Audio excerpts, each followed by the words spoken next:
Most behavior problems in cats are natural behaviors which were appropriate in the wild. But now that our friends are domesticated and usually indoors, we have deemed these behaviors totally undesirable. The two most common feline behavior complaints that we have to deal with are scratching and litter box problems. Handling these behavior problems can be frustrating if we let them, but if you approach them rationally, they can be treated. Let's start with scratching. Cats need to scratch. It's natural for them to go through the motions. They love to knead, and they use this behavior as one way to mark their territory. Scratching also helps remove the worn-out layers of their claws. You don't want to, and you can't stop the behavior, but what you can do is to train your cat or redirect him to scratch on what you want him to, like a scratching post or a pad.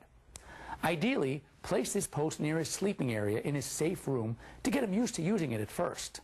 If your cat is scratching your drapes, carpeting, bedspreads, etc., you should be able to redirect him to appropriately placed alternative scratch surfaces.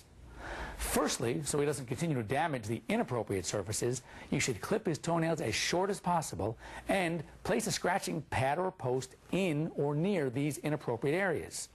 These can be purchased or easily made. Now, if you're going to make one, try to use an upholstery or carpet with vertically oriented threads. Once in place, take your cat up to these new surfaces and rub his paws on the surface of the scratching post.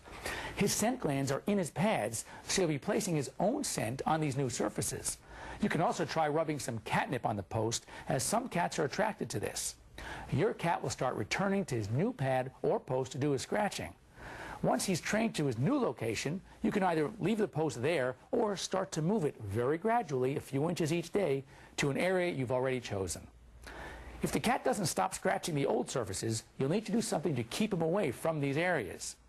If you can catch him in the act, one way is to spray him with water using a plant spray or a squirt bottle, or with a foghorn to startle him every time he scratches at his inappropriate location.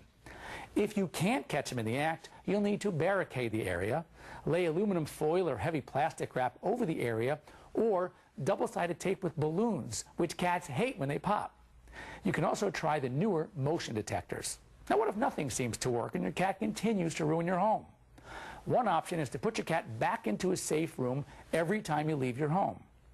What about having your cat declawed?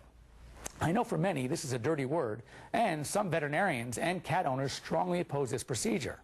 Firstly, I would like to dispel the myth that declawing will change a cat's basic nature and personality. 3 recent independent studies by veterinary behaviorists all concluded that cats suffered no behavior changes after being declawed. And furthermore, owners were more inclined to cuddle up with declawed cats and allow them more quality time on furniture because they were less concerned about the cat doing damage. If anything, they concluded that it brought owners and cats closer together. I feel that as another option, especially considering the newer, safer surgical techniques like laser surgery, or the disturbing alternatives of having to give your cat away or make it an outdoor cat, which, as I mentioned earlier, in most situations can be very dangerous, declawing can be a viable option. If and when declawing, make sure you have only the front feet done. Never declaw the back feet. There's yet another alternative which those of you who are strongly opposed to declawing should find interesting. It's soft paws, which are small, molded vinyl nail caps which are placed and glued over a cat's freshly clipped nails. The caps usually stay in place for 4 to 8 weeks until the cat's nails grow out, at which time a new set is applied.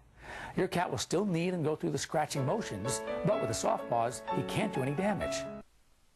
Thank you for watching our video. Please take a moment to visit our websites.